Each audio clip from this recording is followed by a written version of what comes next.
Nathan, welcome to the Live Long and Master Aging podcast. Thank you so much. It's an honor to be here.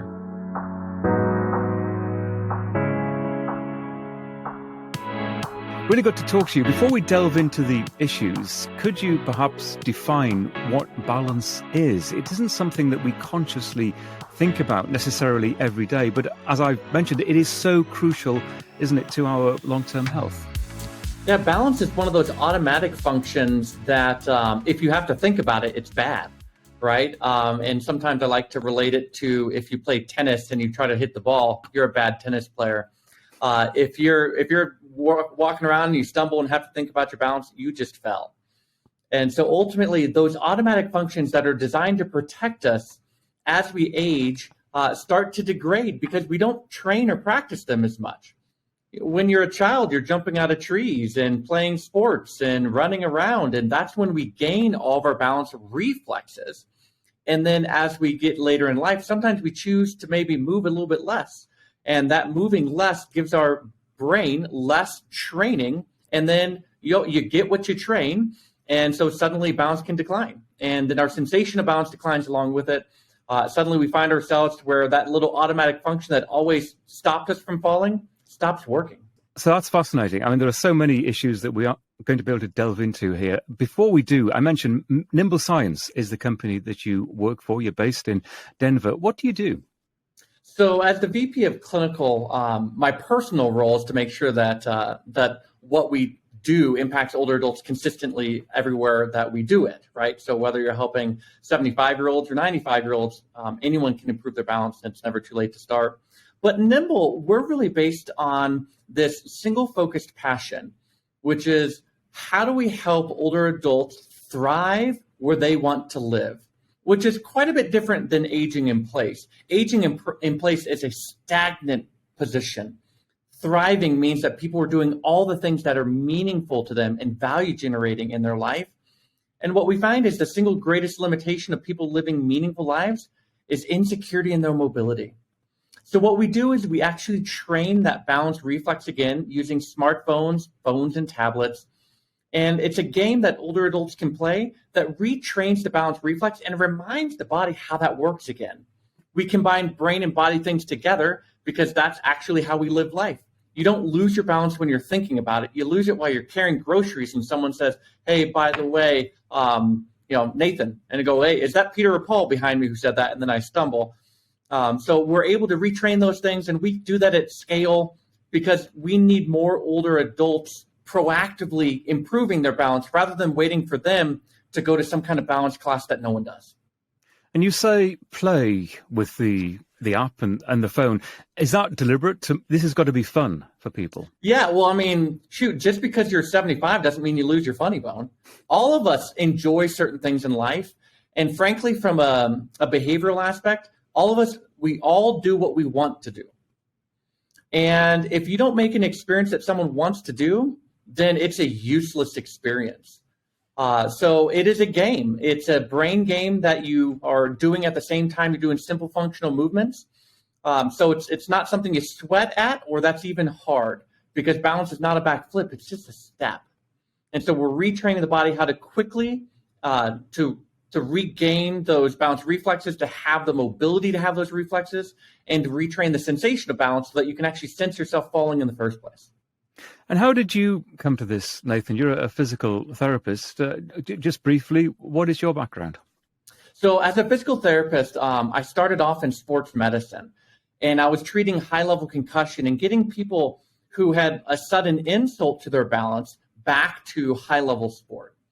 I then moved to adolescent athletes, had a great time, but then I just really missed this impact of helping people get back to life. It's neat to bring people back to sport, but when you meet a 75-year-old who, for whatever reason, has convinced themselves that they should stay home to protect themselves from a fall, that they should avoid stairs, that they need to move into a ranch, remove all the throw rugs, when you get them back to living a thriving life, that is so much more meaningful. So that's when I moved back to older adults. I did home health. Loved seeing people in their own home, but then realized if I'm going to change millions of lives, I got to take me out of the equation. What can we get older adults to do without me coming to their home that can impact their balance in a rigorous and kind of valid way? Now, balance, of course, is something, and I referred to it before, we subconsciously use our balancing skills all the time. And we do that from, well, the day we're born, really, as Right. we're growing up as children, especially as younger children. But it is subconscious. And I'm just curious, at what stage in our lives does it become generally to be an issue, and that we might think, I'm not quite as good as doing that as I used to be. And that could be the beginning of just acknowledging that it's an issue to deal with. Well, I will let you know that balance tends to degrade in your late 20s or early 30s, depending on your lifestyle. And there's a few different reasons for that. Change of behavior, right? We don't run as much. We don't jump as much. We don't challenge our body as much as we get older, as we think we're maturing, which is a whole nother conversation. Maturity doesn't mean lack of mobility. And so it slowly declines, but it doesn't decline enough to where you know it. Sadly, the first real inclination that you get that your balance is getting bad is you start stumbling and you almost fell. And for the first time in your life, you go, that was a close call. And so we've all had that experience where you caught a curb or something like that and you didn't react how you used to. Well, that is the harbinger or the canary in the coal mine. And that happens usually in your 40s and 50s. When people have to stop golfing, it's because their balance gets bad and they can't control the ball anymore. And so then suddenly you get in your 60s and you've had some of those close calls, but then you cross a threshold to where your reflex is not fast enough. And those close calls turn into actual falls. And when that begins to happen, is it exaggerated by the fear of not being able to balance? You perhaps realize that there is an issue, and then you dwell on it and you think about it, and that doesn't necessarily make things better. No, it doesn't. In fact, fear of falling is the second greatest predictor of a future fall behind the obvious number one predictor, which is a past fall. But how does fear of falling really work is interesting. It's really twofold. Number one, when you're fearful, you don't move. In other words, the more fearful you are, the less you challenge risky behaviors. And risky behaviors can get a very small definition, right? I'm not going to go to my friend's house anymore. I'm not going to use my basement anymore. Well, all those experiences were stimulus for balance training, and it changed our behavior so much that if you look forward, the day you start being fearful of falling, if you take 100 older adults on that day with fear, 4 years from now, half of them will no longer be independent in their self-care. So it's not even just the mobility, but it changes our behavior so much that we actually lose our independence, regardless of whether we fell or not. That's quite stunning, really, to think of it in those terms. And I guess for a lot of people, they leave it too late. I mean, we're having this conversation. Hopefully, we're going to increase awareness about the importance of balance. But for a lot of people, it's maybe just something they put up with as part of the aging process, accepting it to be normal when it doesn't have to be. Yeah, it's an interesting construct. So there's 3 universal truths that everyone should know. Number one, falling is not normal. Most falls are preventable, and it's never too late to start. And it's really interesting, regardless of whether you have really challenging balance and you can barely get out of a chair, or you're an Olympic ager and you're skiing at 95, everyone can improve their balance. It's not a non-pliable construct. It's not like you lost your legs. What it is you lost your skills, and skills can always be trained and retrained and reminded what's going on. Another aspect of that preventative cycle is, you said kind of waiting too late. Well, the medical system is what waits too late. Here's what we do in medicine. We say, hey, you fell and you broke your arm or you broke your hip. It's time to prevent falls. Well, that's actually a lie. Well, the fall already happened. You're not preventing anything. You're mitigating future falls. The average person who has a fall-related medical claim or goes to talk to their doctor or a hospital has been falling for 2 years. So the problem that we have is that we don't offer people solutions until the doctor knows or the medical system knows that you're costing them money. And that's the trigger. But the behavior of falling happens well before then. And that's when we should be thinking about balance training, before we have to be at the hospital. And is it fair to say, I often describe it like this, that a fall, the frailty that perhaps leads to the fall, is sometimes the beginning of the end. And I don't want to be overly dramatic about it, but the beginning of the end, because a person's health suddenly seems to rapidly deteriorate from that point, having fallen and broken a bone, broken a hip. Maybe the hip has been repaired, but somehow the whole body doesn't seem to repair, and the aging process appears to be accelerated from that point. Is it fair to say that? Well, it's fair to say that on multiple fronts. We can just go over the numbers. And like I said, I like to stay on the positive side that you can always prevent a fall. But if you do fall and you find yourself in a hospital, a third of the older adults don't survive 3 years. In fact, 71% have a second fall-related medical claim within 12 months. And so once it starts, and that's what we all experience. We all had family members who, were living one life, they fell, and then suddenly it changes to another. And it goes back to that fear of falling. You start making business decisions. Maybe life is too risky to move. And then once you stop moving, you decline. And that every day you don't use a muscle, it's 4 days of strength training to regain the strength you lost. So if you go to the hospital for 4 days, do you know it takes 16 days of rehab to even get back to the health you had when you got in the hospital? And that was the health that made you fall. And what's the average stay in a rehab? It's not 16 days. And so we have this constant decline, and we think that we're giving people these skills and assets and giving them rehab. No, we're just overcoming the detriment of the hospital stay. And clearly there's a financial implication here in having to deal with everything that you've just outlined. And if this is happening too early in life, when it really can be prevented, that's not great for the medical systems, not only here in the United States, but around the world, systems that are stretched in trying to target resources where they're most needed, when perhaps some of those resources are being spent in areas in terms of preventable conditions. Yeah, Peter, it's really interesting when you look at scope and scale of the medical spend. The United States has the least cost-effective program in the world, but falls account for 6% of the entire Medicare budget. It's 8% of the Medicaid budget. And when you look at a 65 plus older adult, and that's how we define older adults because of Medicare in the United States, 22% prevalence. So every year, 22% of a Medicare population have a fall-related medical claim. And I thought that was unique to the United States just because we're not really good at preventing falls. Well, we did a study in New Zealand, and New Zealand, which has the world's best fall prevention program, still sees people fall at 19% per year. Who have a fall-related medical claim. Now, we know a third of older adults fall, but not all falls result in medical care. So it's about a $50 to $60 billion annual spend in the United States just for older adults.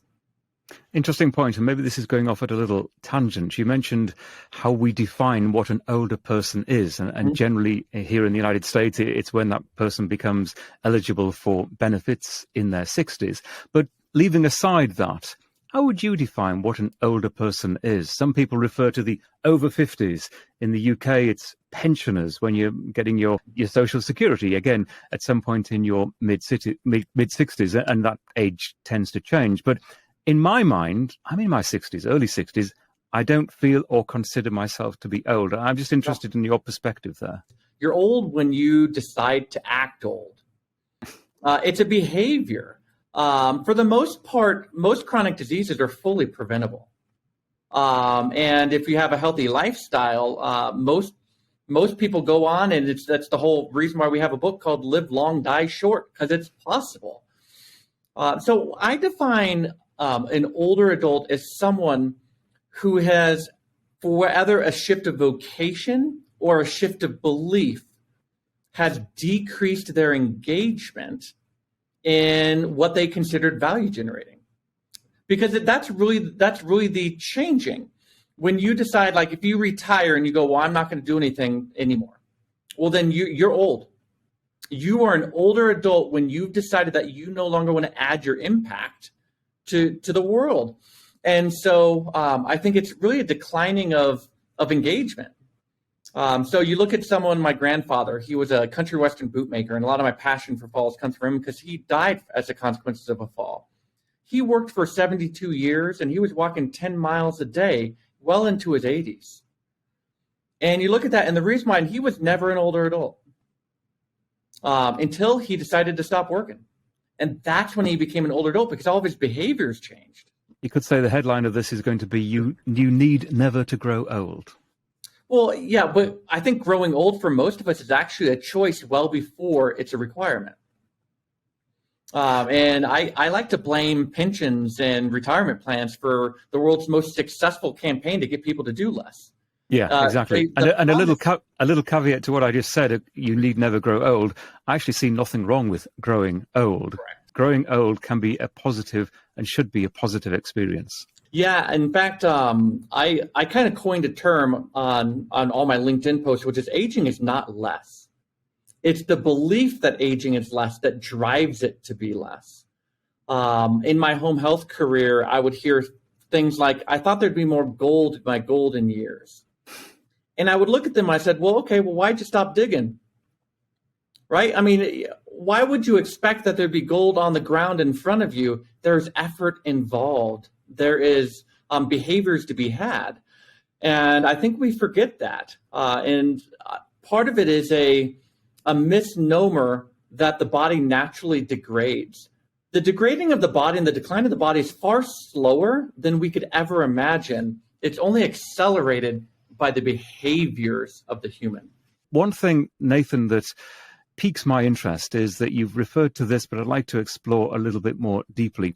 In terms of what we do in our everyday lifestyles, and I know there is an inclination sometimes by healthcare providers for people who are growing older to try to make life as easy as possible, to remove the stairs, to have a single-story building for older people. In other words, take out of life those things that could potentially be a little bit difficult. And what I get from you is that that isn't necessarily a good thing, and that we need to just push ourselves a little bit to do those things that maybe we think we can't do, but actually we can do. Yeah, it's really problematic. Falls is the only thing that we thought we could fix by removing things from people's life, right? I mean, when's the last time you actually solved someone's impairment by changing everything to make everything easier? You don't teach a kid math by saying you need a calculator. So from that perspective, it's really interesting. I think the second problem of making the environment perfectly sterile, as I like to say it, perfectly flat, no trip hazards, is then you remove all the stimulus to lift your feet at all. I challenge you, go to a skilled nursing home. And we all know that older adults in skilled nursing shuffle their feet, right? It's a problem. So, that's why we're always worried about trip hazards. You know who else shuffles their feet? All the employees. Because there's no stimulus to lift your feet anymore. And so even healthy individuals accommodate to their environment and the lowest level of mobility required to do it. So when you add grab bars, when you do all those things early, and removing throw rugs is the one I like to really kind of bag on, people like their throw rugs more than they like your recommendation to remove them. And so, as a provider, you remove it when you're in the home, and then they go in the closet and they bring it back when you leave. And I think the second aspect of that is, do you know where dangers live? Everywhere else in the world. So if you make the home safe and they feel secure in their home, but everywhere outside the home isn't safe, are they ever going to leave it? No. So the Dutch are the people who are really good at not letting people fall, but they do the complete opposite of the Americans. And the Dutch fall prevention program is to force people through a challenge of 20 obstacles that would normally make them fall. And it's really designed to go, actually, you think that your impairment is so bad that you can't do all these things, but you're actually really good at half of them. And 10 of them were challenging.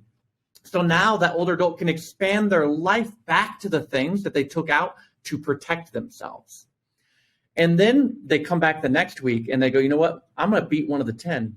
And then they figure out how to make that one safe. And then 4 weeks later, there's only 4 of them that are still unsafe.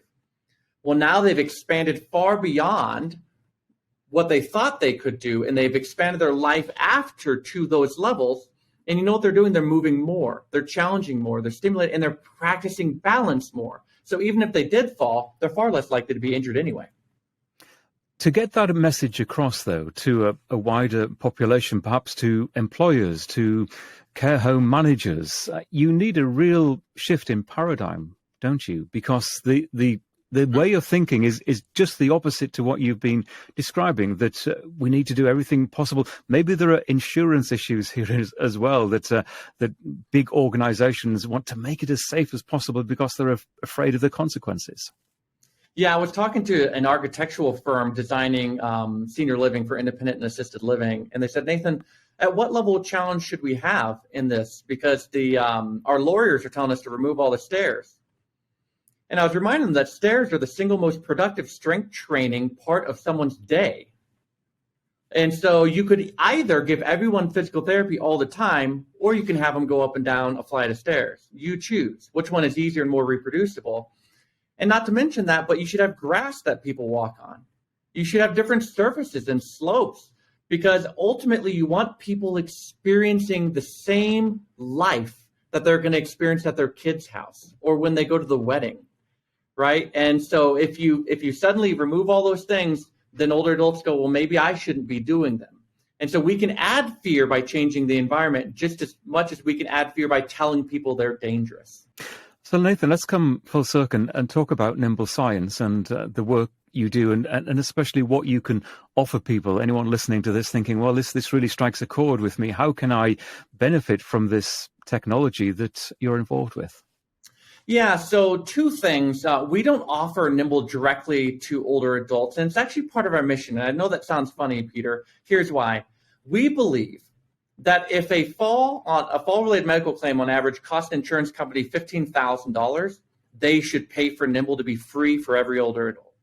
And so I'm on a mission to prevent 1 million falls, not by making older adults pay for more things, but by making their insurance pay for things that save them money.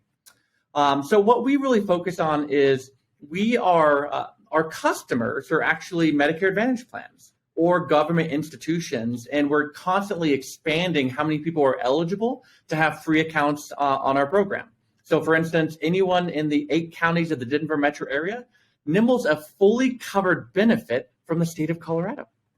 Because the state of Colorado did an assessment and said, we don't have any skilled nursing beds for these people to go. If they do fall, we better do something about it. Fairly forward thinking as a municipality or a government. Most of the time, our customers are insurance plans. So we have a partnership among many insurance plans to where if someone's eligible, they know it because we communicate, we let them know. But if you want to participate, here's what I love to do is I always need people to teach me how I can make the system better. So we have a whole system that if you go and try to make an account and you can't because you're not eligible, we will give you an account. Just give us feedback on your experience so that we can make this experience even more delightful moving forward. More than happy to have that conversation. So we have a whole enrollment website, which is fallsfree.com. You can't enroll for free, but if you shake our hand and say you'll tell us something to make it better, I'll let you do it. And so for those people eligible that can access your technology, what does the process involve? How do they benefit from it? Yeah, so what it looks like is most of us meet us through some education that we send out proactively. But the first day at Nimble on a phone or a tablet that you already own, and it could be iOS or Android, it's experience starting off with saying, hey, welcome, you're in the right spot. Many people have balance problems, and everyone can do something about it. And we do a risk assessment, and we look at 14 major risk factors for falls, not to tell you that life is dangerous, but to guide us on what to present and what interventions are be most beneficial. And day one, frankly, is pretty easy. We let you play a brain game, and then we say, by the way, here's a simple functional movement like weight shifting side to side or stepping forward and back, and go, okay, now try them at the same time. And it's different. We're not used to using the brain and body together like we did when we were maybe younger. So we're retraining that coordination of while I'm distracted, I can still move. And then you do that for 5 to 6 exercises, and we say, we'll see you tomorrow. And then tomorrow you come back, and nothing lasts more than 10 minutes. And it really is this. It's a brain game that you enjoy playing anyway, that you happen to be moving during. And that happen to be moving is being controlled by your reflexive center, your cerebellum, that little cauliflower in the back of your brain, which then the next time you stumble, you know what it's recently done? It's recently practiced how to step, how to recover, and what the sensation was. And so suddenly people that used to stumble and fall, stumble and catch themselves. It only takes about 4 to 12 training sessions of 10 minutes at a time, so 40 minutes to 120 minutes, to have meaningful change in balance. And meaningful change is this: a 35% reduction in fall-related medical care needed for falls at a population level when people got past 12. That's quite striking. And a phrase you just used, brain, body, the mental benefits are perhaps not as easy for people to get when they're concerned about the physicality of balance. But I know that you know that there is a lot of very good, reputable science that will suggest that having better physical capabilities focused around balance can affect us in terms of our minds and the way that we think and even our memory. Yeah, so Peter, the brain is such a powerful predictor of falls that we have a test called the walk and talk test. So if you have 100 older adults and you say, everyone start walking, and then you make a declaration, now start having a conversation. All the people that stop walking to talk are all your fallers because they've lost the ability to do two things at once. It's called dual task tolerance or dual task interference. And here's a funny thing too. Did you know that your balance is actually a brain challenge far before it's a physical challenge? Most older adults don't fall because they're so physically weak that they melted into the ground and gravity won. They fell because they never sensed themselves falling. And so older adults are the only population in the world that can fall and get a black eye. You could fall 100 times, Peter, because you're a healthy aging individual and you would never hit your head because you would always reflexively respond.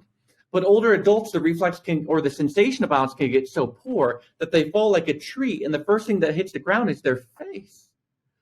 And so we always wondered, Grandma, how did you get a black eye? If I fell, I'd put out my arms. I would do something. Well, if you never felt yourself falling, you never responded. And feeling yourself falling is a cognitive function. The reflex is a cognitive function. Only then does the mobility matter because the reflex tells the body how to move. So if you don't sense yourself falling, you don't have a balanced reflex, no amount of mobility stops you from falling. And that concept of mind and body and doing two things at the same time, it reminds me of the phenomenon that happens when you're driving a car and dealing with the physicality of driving the car and listening to your car radio or listening to some music at the same time, and then find yourself having to look at the directions using your navigation device on the screen as well. And it sometimes becomes overwhelming that you need to stop doing something, and it usually is switching the music off while you focus on just finding the parking space that you're looking for or whatever it happens to be. That's, to me, a classic example of how you can be overwhelmed by things to do. Yeah, so Peter, I have a colleague, Dr. Terry McIsaac, who actually studies dual task training and driving safety. And what they found is that it's something that can improve. A lot of us just start removing the stimulus to make us safer. Well, what if we started training the tolerance that way it didn't impact us in a negative way? And I like to always bring up you talk to your doctor and say, doctor, I'm having a hard time walking and talking. And medicine says, well, then don't do that. Well, I say, well, then that means you're not stimulating yourself enough to tolerate it. Let's actually do more of it. Let's challenge a deficit because accepting a deficit as a new normal makes that my new baseline. And so I'm accepting decline as normal. That is not normal. And so she's found great outcomes on dual task balance training, improving driving safety, because that tolerance of all that stimulus actually matters. And Nathan, on this podcast, we focus on human longevity, living long, healthy lives. It's not about living forever, but it's just about living the best life possible and aspiring to a good health span. What is the correlation between what we're talking about? And maybe it's obvious that if you have a physically debilitating accident at the age of 65, it may well help or it may well hinder your longevity. But in terms of bigger picture, your work and longevity, how do they go together? Yeah, it's really interesting. From a longevity perspective, falls are the number one cause of accidental injury and death for older adults in the entire world. And it has been for decades. So if you look at the one thing that is most likely to cause you to stop living the life you want to live, it is a fall. And because most falls are preventable, it's the single greatest cause of preventable harm for older adults, full stop. So from a longevity perspective, here's what success is. Success is that you have enough mobility to participate in the things that bring you value. And so you have to think about that. That's different for everyone. I've met some older adults that are wonderfully successful just walking in their own home because they're able to offer all the value they want in the world within that environment. But if that's not the case, then someone else in that environment, that is actually not longevity. So I look at it a little bit differently because it's very human or it's very individualistic. But here's how balance affects longevity in the long run. A fall, fear of falling, directly degrades independence. That independence can be experienced at multiple levels. Some of it is, I don't leave my home. Some of it is, what happens when you don't have the balance to cook anymore? Right? Suddenly you're eating out of a can. What if I don't have the balance and the mobility to go grocery shopping? Well, I'm eating all pre-processed foods. What if I don't have the confidence to leave my home to go to preventative services outside in the community? What if I don't have the mobility to visit my best friends? And so ultimately, we have to maintain a level of mobility and tolerance for the dangers of the world long enough to engage in the activities that allow us to provide value back. And that's what successful aging is. At least if I had to define successful aging, is I continue to add maximal value. And when I can no longer do that, I'm no longer here. And from a personal perspective, do you have longevity ambitions? Do you have goals? Is it something that you, and clearly through the work that you're doing, you do think about it, but from your own life and your own family and how you see yourself in the decades to come, do you think about it a lot? Great question. I think my aspirations, number one, I'm an older adult in training. I fully believe that. Every decade of my life has brought more fulfillment and joy. And I do have no expectation that that's going to decelerate in any way, shape, or form, because I continue to have expanding impact, because the impact is where I find joy.